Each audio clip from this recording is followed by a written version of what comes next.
این شعرمو تقدیم کنم به همه برادرای افغان. در این تنهایی و غربت پی یک لقمه نان بودم، به دور از اهل کاشانه در این غربت نهان بودم.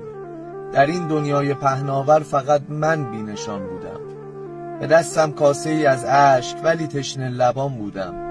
ندانستم چه بود جرمم که همواره دوان بودم.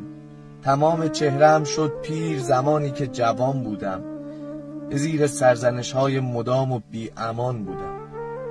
تمام طول روزم را امیدوار اذان بودم، درون هر نمازم هم پر از آه و فغان بودم. درون سینه‌ام دارای قلبی نیمه جان بودم.